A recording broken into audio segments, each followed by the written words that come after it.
그 다음은 여러분들이 각 정각의 불상과 탱화, 사찰에 들어가면 여기는 뭐지? 대웅전인가? 여기는 약사전인가? 이제 그런 것을 알고 들어가는 것도 불자의 예절이라고 볼 수만 있겠죠. 이 집의 주인이 누구고 이 집에 누가 살고 그것도 모르고 가는 것은 어떻게 보면 예의가 아니겠죠. 그래서 오늘 그것을 한번 알아보도록 하겠습니다. 각 정각 중심에는 불보살님을 모시죠. 대웅전에는 부처님 모시고 간음전에는 간세음 보살님 모십니다. 그래서 부처님이 가기도 하고 보살님이 가기도 하죠. 그리고 중간에 부처님이 계시든 보살님이 계시든 좌우에 또 두 분을 모시게 됩니다. 그것을 보처라고 합니다. 보처라는 것은 협시라고도 하고 주위에서 협동해서 도와준다. 그리고 보좌해준다. 그런 의미겠죠. 보처, 협시라고 합니다. 그래서 좌측에 한 분, 우측에 한 분, 보통 그렇게 두게 되는데요. 때로는 그냥 간세음 보살님 한 분, 지장 보살님 한 분, 부처님 한 분 이래 모시기도 합니다. 그냥 뒤에 탱화만 걸고 100% 이것이다 라고 하지는 않겠지만 대부분 불보살님을 모신다면 주로 협시와 그리고 보처를 모시게 됩니다. 협시와 보처는 어떻게 정해지느냐? 중간에 서가모니 부처님이 계신다면 서가모니 부처님과 전생의 인연이 있거나 또는 서가모니 부처님의 삶 속에서 얘기 나오는 중에서 인연이 되거나 또는 전생의 인연이 되거나 그러한 부처님과 깊은 인연이 있는 그러한 보살들을 협시나 보처로 모시게 됩니다. 그리고 부처님 불상뒤에는 반드시 탱화가 들어가게 되어 있습니다. 우리 열애선언에서는 개인적인 사찰의 사정인데요. 천장이 낮다 보니까 제가 보기에는 탱화가 어울리지 않을 것 같다라고 생각해서 좀 더 깊게 신중하게 생각해서 언젠가는 모시게 될 것입니다. 그래서 제가 여러분들이 나중에 모시게 되면 스님이 왜 탱화를 하지 않았나 하고 아시게 될 겁니다. 이 부처님을 뒤에 계시는 부처님이 더 존엄하고 더 여러분들이 신심이 날 수 있도록 하기 위해서 잠시 멈추고 있는 상태입니다. 그리고 부처님 머리 위에는 닷집이 있습니다. 여러분들 여기 닷집 여기 보이시죠? 여기 지금 보이나요? 잠깐 끄트머리가 여기 보이는 것 같은데요. 여러분들 삼성사 가면 닷집이 아주 멋집니다. 아직 삼성사 닷집이 아직 단청을 안 해서 여러분들이 그 화려함을 모르는데요.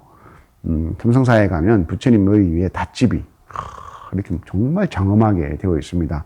보통 닷집은 극락보전이라고 명패가 붙여 있는데요. 저 극락세계를 형상화합니다. 대부분 다. 그 다음에 또는 아미타 세계를 또 형상화하거나 부처님의 장엄한 그 나라를 하기 위해서 닷집, 마치 정각처럼 꾸민 것을 닷집이라고 합니다. 그래서 대부분 극락보전을 형상화하고 있다라는 것을 여러분들 그냥 알고 계시면 될 것 같습니다. 그래서 이것을 도표로 여러분들하고 정리를 하고 있는데요. 협시보살, 탱화, 의미 이렇게 간추렸습니다. 대웅보전입니다. 대웅보전에는 불상, 당연히 서가열의 부처님이시죠. 그리고 좌보처, 우보처로는 제하갈라보살, 미륵보살입니다. 제하갈라보살은 부처님의 전생의 수행자. 부처님께서는 전생에 제하갈라보살로서 수행을 하셔서 곧바로 그 다음 생에 부처님이 되셨습니다. 그리고 부처님의 미래는 미륵보살입니다. 부처님 이후 미래에 오실 보살이 바로 미륵보살입니다. 부처님께서 보리수 아래에 깨달으셨던 사성제와 12연기는 언젠가는 이 세상의 말세를 통해서 결국은 불교가 사라지게 됩니다. 미륵보살이 다시 나타나셔서 용화수, 보리수가 아닌 용화수 아래에서 다시 서가모니 부처님께서 설하셨던 사성제와 연기법을 설해서 다시 불교의 세상이 오게 됩니다. 그래서 부처님의 과거의 제아발라 보살과 미래의 미륵보살이 자보처, 우보처가 되어서 서가모니 부처님을 보통 대웅전에는 모시고 있고요. 대웅보전이라는 것은 보자가 들어가면 무조건 부처님이 들어옵니다. 보살이 아니라. 그래서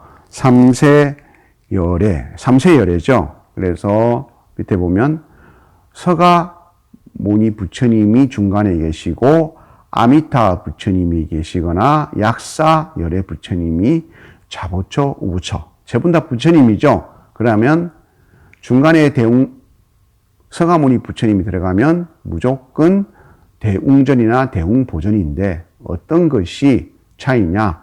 대웅 할 때 웅은 웅자는 서가모니 부처님을 가르칩니다. 영웅이라는 거죠. 이 시방삼세의 영웅이시죠. 그래서 대웅, 웅자만 들어가면 서가모니 부처님이 중앙에 계신다. 근데 대웅전 하면 자보처, 우보처의 보살이 온다. 제아갈라 보살, 미륵보살. 그런데 거기 한자가 들어가서 대웅보전이 들어가면 무조건 부처님이 온다. 그래서 그 부처님은 약사열애 부처님 또는 아미타 부처님 또는 연등불 부처님 또는 미륵불 부처님. 아미타 부처님은 서방 극락 정토에 계시는 부처님. 약사열애 부처님은 유리강 정토에 계시는 부처님. 이렇게 의미적인 부처님으로 자보처, 우보처를 삼았다면 서가모니 부처님 옆에 연등불 부처님이 계신다. 과거 부처님이십니다. 미륵 부처님, 미래의 부처님이다. 이거는 시간적으로 연결된 자보처, 우보처겠죠. 그래서 대웅전과 대웅보전을 이렇게 여러분들이 구분하시면 되겠습니다. 그래서 탱하에는 이후에 서가모니 후불탱하나 영상해상도 또 그 대웅보전 안에는 신중탱, 지장탱이 같이 모셔지죠. 우리 열애선언에도 마찬가지로 신중탱이 오른쪽에 있지 않습니까? 그죠? 또 어떤 정각에 가면, 어떤 절에 가면 영가잔에 지장탱 또는 감로탱, 즉 지옥의 모습을 그리는 감로탱을 모시기도 하거든요. 그래서 신중탱과 지장탱이 있기도 하다. 내용은 서가모니 부처님을 중심으로 직접 연관된 각각의 내용들을 형상화하여 봉안하였다. 그죠? 그래서 영축산에서 법화경을 설하셨던 그러한 모습들을 주로 탱화로서 이렇게 그린다. 그런 의미죠. 그래서 그렇게 알아봤고요. 그 다음에는 팔상전입니다. 영산전이라고도 하는데요. 팔상전은 부처님의 생애를 8가지 그림으로 형상화한 내용 전입니다. 그래서 중간에는 반드시 서가열애 부처님이 계십니다. 서가열애 부처님이 반드시 계시고요. 그 다음에 미륵보살이나 마하가습 이렇게 자보처, 우보처로 모셔지기도 합니다. 또는 제아갈라보살, 아난존자. 자, 미륵보살, 제아갈라보살. 뭐겠습니까? 과거, 미래죠. 그죠? 마하가습, 아난존자는 부처님께서 팔상전, 영산전이라는 것은 부처님께서 살아계셨을 때 부처님의 생애를 요약한 8가지 그림을 모셨다고 해서 팔상이라고 했는데요. 그리고 영산해상이다. 영산해상. 영축산에서 법을 설하셨던 그 모습을 담았다고 해서 영상전이라고도 하는데요. 똑같은 의미입니다. 그래서 부처님을 모셨기 때문에 과거 미륵보살, 미래 미륵보살, 과거 제아갈라보살 모시기도 하고요. 부처님 당시 때의 인연이었던 부처님의 법을 전했던 마하가습과 부처님의 법을 달달 외워서 부처님의 법을 문자로 전한, 즉 은으로 전한 아난존자를 자보처, 우보처로 모시기도 한다는 겁니다. 이것은 똑같이 팔상전의 모습이다. 서가모니 부처님의 일대기를 8가지 모습으로 나누어서 첫 번째가 도솔레이상, 도솔천에서 부처님께서 마야 부인의 태로 잉태하시는 모습이다. 비람강생상. 그래서 부처님께서 마야 부인의 태에서 태어나셔가지고 천상천하 유화독존이라고 말씀을 하시는 그 모습을 그렸다. 사문유관상. 부처님께서 시드라타 태자가 장성하여 동서남북의 문을 유람을 하고 그리고 출가를 하게 된다는 사문유관상, 유성출가상. 부처님의 모든 시달타 태자의 모든 지혜를 버리고 출가하는 모양을 그렸다. 설산수도상, 출가하여서 고난을 하고 그리고 고행을 했던 그런 설산수도상. 그 다음에 수화항마상, 부처님께서 고행을 끝내시고 중도의 도리를 아시고 수하, 보리수 아래에서 깨달음을 얻으셔서 항마, 모든 마음의 마구니, 마음의 악을 물리치셨다. 수화항마상. 그 깨달음을 얻고 난 다음에 부처님께서 녹야원에서 부처님의 법을 전했다고 해서 녹원전법상. 그리고 부처님께서 쌍님, 사라수 나무를 쌍님이라고 합니다. 사라수 나무 아래에서 부처님께서 80세에 열반에 드셨다라고 해서 이 8가지의 모습을 그림으로 그린 것이 바로 팔상전 또 영상전의 그러한 모습입니다. 다음은 대적강전, 하음전, 비로전. 똑같은 말입니다. 대적강전, 하음전, 비로전, 그 다음에 대강명전. 적강이라는 것은 한없는 적이 뭡니까? 고요할 적, 각은 빛날 강입니다. 그죠? 고요한 빛. 그 다음에 화음은 화음 비로자나 부처님이라고 하거든요. 화음 세계의 비로자나 부처님. 그래서 비로자나 부처님, 광명 다 똑같은 말입니다. 적강이 들어간다. 하음이 들어간다. 비로가 들어간다. 강명이 들어간다. 무조건 중간에 어떤 부처님이 오신다? 비로자나 부처님이 오신다. 그래서 비로자나 부를 모시고요. 비로자나 부처님은 법신이십니다. 즉 부처님께서 열반 돌아가시고 인멸하시고 난 다음에 부처님의 불성, 우리 인간이 가지고 있는 그 모든 부처님의 마음, 이 우주의 모든 중생들이 가지고 있는 탐진치 삼독을 멸하고 나면 드러나는 그 부처님의 마음을 법신이라고 합니다. 그렇게 부처님은 존재한다라고 하는 삼신사상이 대도하죠. 그 중에서 법신. 그래서 자보처 우보처로는 보신, 화신을 모십니다. 보신인 노사나 부처님, 화신인 서가모니 부처님. 보신이라는 것은 갚을 봅니다. 응보신입니다. 즉 나는 이렇게 하겠습니다 라는 원력의 가보가 있기 때문에 그 원력을 실천하고자 부처님의 모습으로 태어나면 노사나불, 약사열의 부처님 또는 아미타불 이렇게 되겠죠. 그죠? 나는 병든 중생을 모두 구제하는 부처님이 되겠습니다. 약사열의 부처님. 나는 일체 중생의 모든 고난을 귀로 듣고 그것을 나의 아들처럼 보살펴서 해결해 주도록 하겠습니다. 원을 세우면 그 원을 갖기 위해서 태어나는 보신이 간세음 보살님 이렇게 되는 거죠.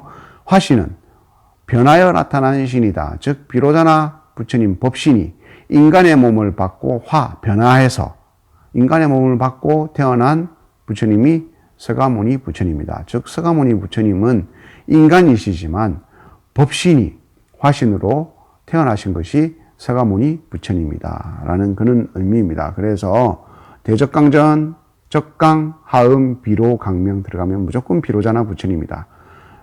삼신불탱화가 들어갑니다. 삼신이라는 것은 법신, 보신, 하신입니다. 7처 9회의 하음경에, 즉 하음전에 가면 대적강전에는 삼신불탱화가 들어가고요. 하음전이나 비로전에 들어가면 7처 9회 하음경에서 7군데에서 9번 하음경을 설하시는데요. 그 내용을 탱화로 그렸거나 또는 하음 병상도를 뒤에 탱화로 그린다. 진리 그 자체로서 진료의 실상이신 법신 비로자나 부처님을 보신 노사나불과 하신 서가모니 부처님을 모심으로써 대적강전을 구성한다. 대부분 직언인을 하고 있습니다. 직언인. 예, 직언인. 이것은 여러분들 나중에 배우게 될 건데요. 직언인은 굳이 내가 설명을 하자면, 잠시만요. 제가 설명을 하자면, 자, 이것이 직언인입니다. 예. 나중에 직언인은 따로 설명을 해 드리도록 하겠습니다. 불교의 문화 시간에 하도록 하겠습니다. 그 다음에 극락전과 아미타전, 무량수전 또는 수광전이라고 합니다. 극락세계 아미타 부처님, 이렇게 연결하시면 되겠죠. 극락세계 무량수 아미타 부처님, 무량수 아미타 부처님, 무량수 열애불, 다 똑같은 말입니다. 극락전인데 극락적이라고 해놨네요, 제가. 극락전, 아미타전, 무량수전, 수광전, 숫자라는 것은 무량수 할 때 저 숫자입니다. 그래서 똑같이 다 아미타 부처님이 중앙에 오십니다.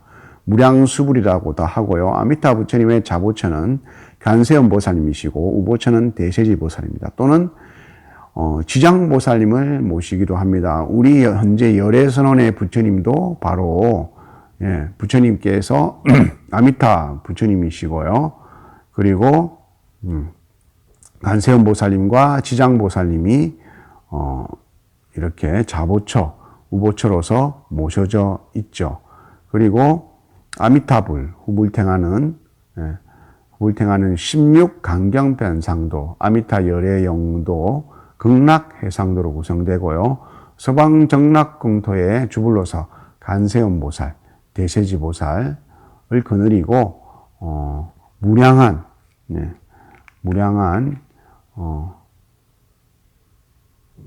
빛으로 중생을 제도하여 왕생극락을 발언합니다. 그 다음에 이제 약사전입니다. 약사전은 약사열애 부처님이 중앙에 계시겠죠. 보통 약사열애 부처님은 약 단지를 가지고 계십니다. 그것을 약합이라고 하고요. 또는 개인이라고도 합니다. 자보처에서는 일강보살과 우보처는 월강보살 있습니다. 일강보살, 월강보살. 약사의 후불탱화가 있고요. 동방만월 약사 유강세계의 주불로서 모든 병마를 치료하여 수명이 장수하고 약사열의 12대원을 발현하여 이루고자 원을 세우셔서 보신으로 오신 부처님이시죠. 그래서 약사전을 모시기도 하고요. 그 다음에 용화전은 용화라는 것은 미륵 부처님을 모신 곳이 용화전입니다.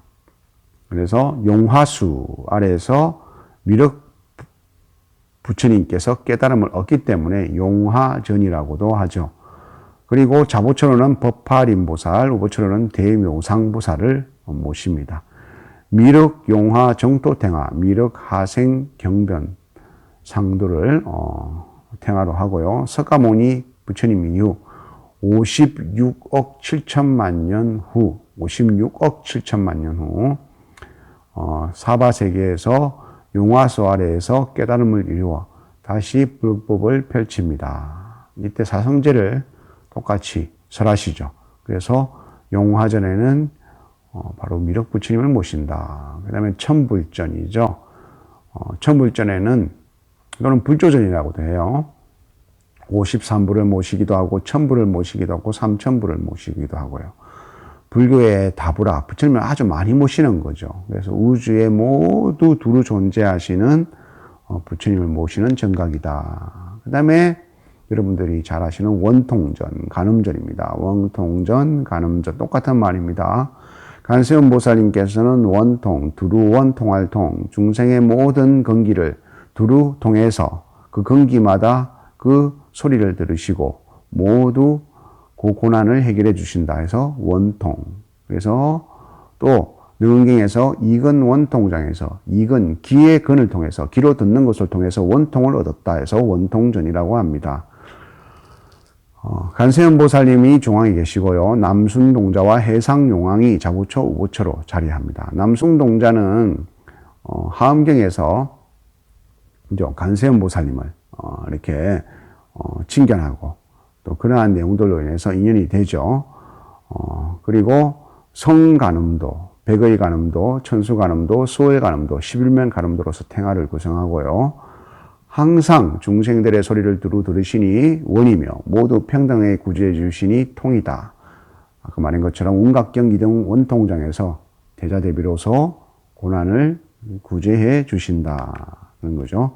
그 다음에 여러분들이 아시는 명부전, 지장전입니다. 똑같은 말입니다. 명부라는 것은 저승세계를 얘기하죠. 저승세계의 지옥 중생까지 지장보살님께서는 구제하겠다는 원을 세우셨기 때문에 명부전이라고도 합니다. 지장보살이고요. 당연히 중앙에는 지장보살이 계시고 자보처 도명존자, 우보처 무독규황입니다. 지장보살님은 전생에 바라문의 딸이었는데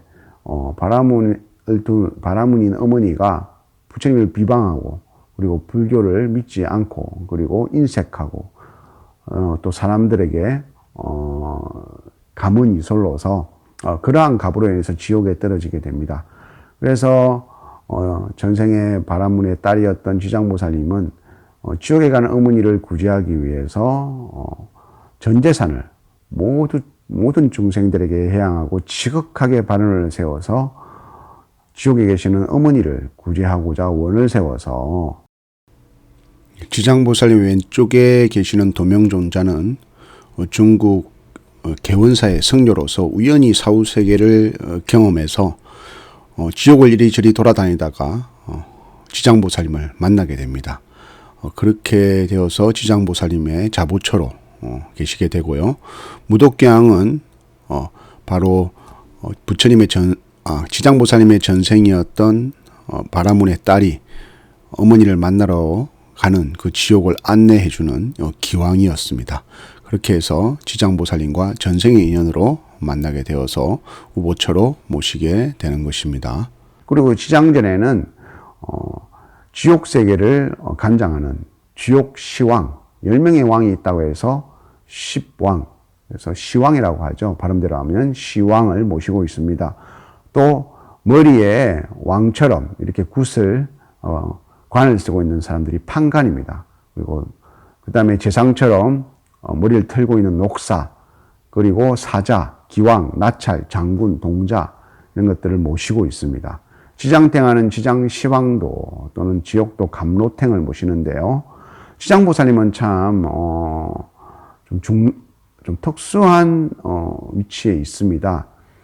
부처님께서 인멸 후에 56억 만년 후에 미륵 부처님이 오신다잖아요. 그 사이에는 도대체 그러면 불교가 멸망하고 난 다음에 불교가 완전히 없어지는 것이냐? 그게 아니라는 겁니다. 그 부처님의 법이 멸하고 난 다음에는 이 세상이 너무나 살기 힘들어져요. 먹고 살기 힘들어지는 거죠. 서로 전쟁과 기화와 그리고 여러 재난들이 가운데서 불법은 점점 희박해지죠. 그래서 중생들이 원하는 것은 먹고 살게 해주십시오. 이 지옥 불구덩이 같은 지구에서 내가 이렇게 한 몸이라도 유지하고 살게 해주십시오. 이런 아주 기복적이고 아주 단순한 그러한 것으로서 변하게 되는 거죠. 그러한 소원까지 다 들어주시는 보살이 바로 지장보살님이랍니다.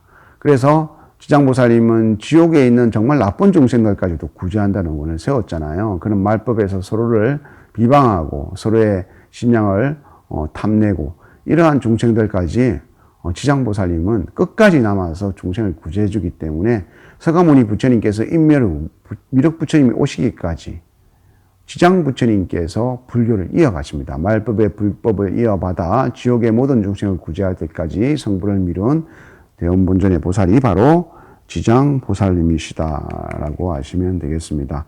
그 다음에 응진정 나한전입니다. 서가모니 부처님. 응진전은 아라한을 모신 정각입니다. 그래서 라한이라는 것은 아라한을 줄여서 한문으로 전 것을 라한전, 응진전. 그래서 아라한을 모신 정각이다. 그래서 부처님 당시 때의 수행의 목표가 아라한을 이루는 것이죠. 그리고 1250제대 아라한 금강경에서 나오는 것처럼 부처님과 아라한의 제자들이 같이 있었으므로 그 인연으로 인해서 중앙에는 서가모니 부처님을 모시고 미륵보살, 제하갈라보살 또는 16난, 500난을 불상으로 제작해서 모십니다. 서가모니 후불탱화를 모시기도 하고요. 나안도를 모시기도 합니다. 각각 사찰에 따라서 나안의 개수가 달라지죠. 16나안을 모시기도 하고 500아라한을 모시기도 합니다. 그 다음에 조사전과 불조전. 조사전은 부처님이 아니라 또는 아라한이 아니라 그 이후에 우리 예불 할 때 역대조사라고 하죠. 즉 여러분들이 아시는 달마대사 또는 여러분들이 아는 원효대사 이런 역사적으로 큰 스님들, 정말 부처님과 같이 우리가 머릿속에 기억하는 큰 스님들을 모신 정각을 조사전 또는 불조전이라고 합니다. 그래서 원효 스님을 모신 조사전은 원효 스님 진령 조사상을 중앙에 모십니다. 대부분 다 탱화를 모십니다. 그래서 진령 탱화를 모시죠. 조사, 국사, 율사, 선사, 창건주 각 사찰마다 전통 사찰에 가면 다 이렇게 진령 탱화로서 조사전을 모시고 있습니다. 사찰의 역사와 관련된 역대 큰 스님들의 영정을 모신 정각입니다. 그 다음에 여러분들이 잘 아시는 산신각입니다. 산신각은 산신 밑에 산신이 부리는 호랑이가 있죠. 산신탱화가 있고요. 그 다음에 칠성각. 칠성각은 치성각 열애불이 있습니다. 그래서 일강보살과 월강보살. 일강보살, 월강보살 하니까 뭐가 생각납니까? 약사열애 부처님이 일강보살, 월강보살이잖아요. 똑같죠. 그래서 바로 여러분들 칠성하면 아들을 점주해 주시는 칠성신이죠. 우리가 무속신앙의 대표적인 신이 칠성신이죠. 독성각은 부처님의 제자는 아닌데 스스로 홀로독 성인성 홀로 깨달아서 부처님의 연기법을 깨달은 사람을 독성이라고 합니다. 그래서 독성을 모신 곳을 독성각이라고 하고요. 나반존자, 그 대표적인 사람이 나반존자입니다. 그래서 독성탱화를 모시죠. 큰 사찰에 가면 그래서 산신각, 칠성각, 독성각을 다 따로 이렇게 하고 있죠. 법무사에 가면 산신각이 있고 칠성각이 있고 또 독성각이 따로 있습니다. 그렇지만 산순사찰 중에서도 규모가 조금 작은 사찰에는 이 산신각과 칠성각과 독성각을 한 군데 모십니다. 그것을 삼성각이라고 합니다. 예. 세 분의 성인을 모셨다. 그래서 산신, 칠성, 독성을 따로 모시는 게 아니라 한 곳에 모아서 삼성각이라고도 한다라는 것을 여러분들 기억해 주시면 되겠습니다.